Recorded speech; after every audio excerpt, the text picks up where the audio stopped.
আসসালামু আলাইকুম। ফয়েজ ইকোনমিক্স একাডেমির পক্ষ থেকে জানাচ্ছি আন্তরিক অভিনন্দন ও শুভেচ্ছা। আজকে আমরা ডিফারেন্সিয়েশনের চতুর্থ ক্লাস নিয়ে আলোচনা করব। আজকের ক্লাসের আলোচ্য বিষয় হচ্ছে সূচক সংখ্যা। সূচক সংখ্যা অর্থাৎ কোনো অঙ্ক যদি সূচকের নিয়ম অনুযায়ী থাকে তাহলে আমরা কিভাবে এটা ডিফারেন্সিয়েশন করব সেই অংশটাই আমাদের আজকের আলোচ্য বিষয়। ঠিক আছে, তোমরা একটু মনোযোগ দিয়ে দেখো। আমরা এখানে সূচক সংখ্যার দুইটা সূত্র আছে সেই দুইটা সূত্র নিয়ে নিলাম। এটা হচ্ছে সূচক সংখ্যার নিয়ম। এখানে একটা দেখো e⁴x আছে আর এটা হচ্ছে a⁴x আছে। দেখো এই দুইটার মধ্যে কিছুটা পার্থক্য আছে। আমরা একটু যদি বলি তোমাদের, প্রথমে আসি সূচক সংখ্যা কি। সূচক সংখ্যা কাকে বলে? দেখো কোনো অঙ্কের চলক যদি পাওয়ার হিসেবে থাকে তখন আমরা তাকে সূচক সংখ্যা বলি। কোনো অঙ্কের চলকটা যদি, অর্থাৎ যে চলকটা থাকার কথা সে চলকটা যদি পাওয়ার হিসেবে থাকে তখন আমরা তাকে সূচক সংখ্যা বলি। যেমন y5 এই যে y সমান 5 এখানে x হচ্ছে স্বাধীন চলক, ঠিক আছে। x হচ্ছে স্বাধীন চলক, দেখো, আর y হচ্ছে অধীন চলক, কিন্তু এখানে একটা বিষয় হচ্ছে চলকটা আছে পাওয়ার হিসেবে। চলকটা আছে কি হিসেবে? পাওয়ার হিসেবে। যেহেতু এখানে চলকটা পাওয়ার হিসেবে আছে তার মানে এটা একটা সূচক অপেক্ষক। এটা একটা কি? সূচক অপেক্ষক। এবার আসেন সূচক অপেক্ষক। আসলে এই সূচক অপেক্ষক মূলত দুই ধরনের হয়। একটা হচ্ছে প্রকৃত সূচক অপেক্ষক, ঠিক আছে। আরেকটা হচ্ছে সাধারণ সূচক, ঠিক আছে। আমরা এখানে দেখলাম প্রকৃত সূচক কখন হবে। আসলে প্রকৃত সূচক e⁴x যদি কোনো অঙ্কের বৃত্তি, এটাকে বলা হয় বৃত্তি, ঠিক আছে। একটু মনোযোগ দিয়ে দেখবেন, এটাকে বলা হয় বৃত্তি আর এটাকে বলা হয় পাওয়ার। যদি কোনো অঙ্কের বৃত্তি হিসেবে ভালো করে বোঝার চেষ্টা করবেন, কোনো অঙ্কের বৃত্তি হিসেবে যদি থাকে তখন সেটাকে বলা হয় প্রকৃত সূচক অপেক্ষক। আর কোনো অঙ্কের বৃত্তি হিসেবে যেমন a⁴x, b⁴x, 10⁴x, 100⁴x, এই দেখো কোন অঙ্কে যদি বৃত্তি হিসেবে ছাড়া অন্য যে কোনো কিছু থাকলে, তখন সেটাকে বলা হয় সাধারণ সূচক অপেক্ষক। আমরা কি আশা করে বুঝাতে পেরেছি তোমাদের? তোমরা অবশ্যই ক্লাসটা না টেনে শেষ পর্যন্ত দেখবা ক্লাসে অনেক মজা আছে। দেখো আমরা এখানে সূচক অপেক্ষক আলোচনা করেছি, প্রকৃত সূচক অপেক্ষক এবং সাধারণ সূচক অপেক্ষক। এবার এগুলো আমরা ম্যাথ আকারে দেখলে কি করব, কিভাবে এগুলোর সমাধান করব সেই অংশটাতে যাচ্ছি। দেখো প্রথমে আসছে e⁴x সমান হচ্ছে e⁴x। দেখো আমরা যদি কোনো অঙ্ক এভাবে নিই, e⁴x y সমান e⁴x আছে, তাহলে এটাকে যদি আমরা ডিফারেন্সিয়েশন করে অন্তরীকরণ করি তাহলে কি হবে? dy dx। এগুলো হচ্ছে অন্তরীকরণের চিহ্ন। dy/dx অন্তরীকরণ করতে হলে এই চিহ্নটা লাগবে। ddx, আমরা dy/dx দিচ্ছি। y এর মান কত? y এর মান হচ্ছে e⁴x। ওকে, y এর মান হচ্ছে এটা। এখন দেখো আমরা e⁴x কে আমরা শিখেছি কি e⁴x থাকলে অন্তরীকরণ করলে e⁴x হয়, মানে কোনো পরিবর্তন হয় না। থাকলে সেটা যা আছে তা বসাই দিতে হয়, এটার কোনো পরিবর্তন হবে না, ঠিক আছে। আমরা এই 1 নাম্বার অঙ্কটা কি তোমরা বুঝতে পারছো? এবার আসলে 2 নাম্বার অঙ্কটা যদি আমরা নিই, y সমান e⁴x³ plus 10x² plus 100।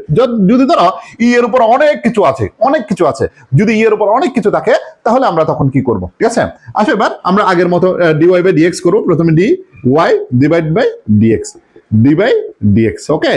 e⁴x³ plus 10x² plus 100, এটা হচ্ছে এর পুরো পাওয়ার, এটা হচ্ছে এর পুরো পাওয়ারটা, আর এই হচ্ছে বৃত্তি। তাহলে এটা কি অপেক্ষক? প্রকৃত সূচক অপেক্ষক। এটা কি অপেক্ষক?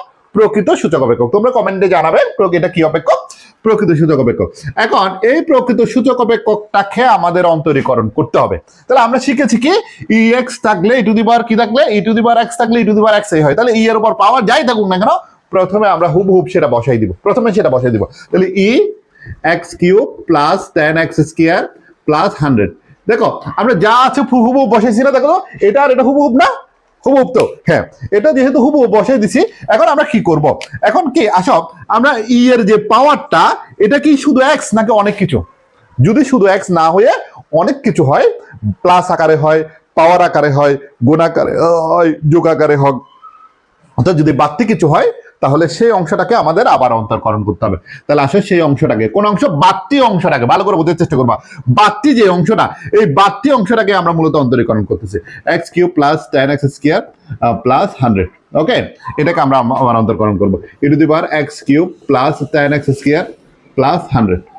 ওকে, এটাকে অন্তরীকরণ করলে এখন আসে এটাকে অন্তরীকরণ করলে কি হবে, আমরা জানি পাওয়ার রুল শিখাইছি তোমাদের, পাওয়ার রুল অনুযায়ী পাওয়ার যাই থাকুক না কেন সহগের সাথে গুণ হবে। তাহলে 3x² পাওয়ার থেকে 1 বিয়োগ হবে, তাহলে এখানে 3 আছে, 3 থেকে 1 বিয়োগ করলে কত হবে 2। আর এখানে পাওয়ারটা সহগের সাথে গুণ হবে, প্লাস 10 দুগুণ 20, আর দুইটা x থেকে একটা x চলে গেলে একটা x থাকে, প্লাস এটার সাথে দেখো x এর কোনো সম্পর্ক নাই, আমরা অন্তরকরণ করতেছি কার সাপেক্ষে, x এর সাপেক্ষে। 108 এর সাথে x এর কোনো সম্পর্ক নাই, তার মানে এটা ধ্রুবক। আমরা তোমাদের ধ্রুবকের নিয়মটা শিখেছি, ধ্রুবক কে অন্তরীকরণ করলে 0 হয়ে যায়, তাহলে এটা কি হয়ে যাবে 0। তাহলে আমাদের থাকে মূলত 3x² প্লাস 20x, এটা থাকে e⁻x³ প্লাস 10x² প্লাস 100। এটাই হচ্ছে আসলে আমাদের আনসার। বুঝতে পারছো? আশা করি তোমরা বুঝতে পারছো। আমরা প্রকৃত সূচক অপেক্ষক যদি কোনো অঙ্ক থাকে তাহলে আমরা এইভাবে করার চেষ্টা করব, ঠিক আছে? আশা করি তোমরা বুঝছো। আমরা এখন পরের অংশে যাচ্ছি। পরের অংশতে যাচ্ছে আর একটা সাধারণ সূচক অপেক্ষক নিয়ে আমরা একটা অঙ্ক করে নিচ্ছি, কয়েকটা অঙ্ক প্র্যাকটিস করতেছি। সাধারণ সূচক অপেক্ষক, দেখো আমরা সাধারণ সূচক অপেক্ষকের সূত্র কি, a⁴x থাকলে a⁴x হুবহু বসে যাবে, কিন্তু ln অর্থাৎ ln দিয়ে বসাইতে হবে, লন দিয়ে বৃত্তি হিসেবে যেটা থাকবে সেটাই বসাইতে হবে, কেমন? এখন আমরা সেই রিলেটেড যদি কোনো অঙ্ক নিই, y সমান ধরো tan⁴x, আমরা যদি এই তথ্যটা দিই তাহলে এটা অন্তরীকরণ করলে dy/dx d/dx tan⁴x। এখানে tan হচ্ছে বৃত্তি আর x হচ্ছে পাওয়ার। তাহলে আমরা বলেছি বৃত্তি হিসেবে ই ছাড়া অন্য যে কোনো কিছু থাকলে সেটাকে বলবো সাধারণ সূচক অপেক্ষক। তাই সেটাকে কি বলবো, সাধারণ সূচক অপেক্ষক। তাহলে এখানে সাধারণ সূচক অপেক্ষক অনুযায়ী a⁴x ছিল, a⁴x বসে দিয়েছে, তাহলে এখানে tan⁴x বসে যাবে, লন বসবে, লন বসলো, এখানে বৃত্তি যা আছে তা বসছে, এখানেও বৃত্তি যা আছে তা কি বসবে, তাহলে বৃত্তি হিসেবে tan আছে, সেই জন্য আমরা লন tan বসাইছি।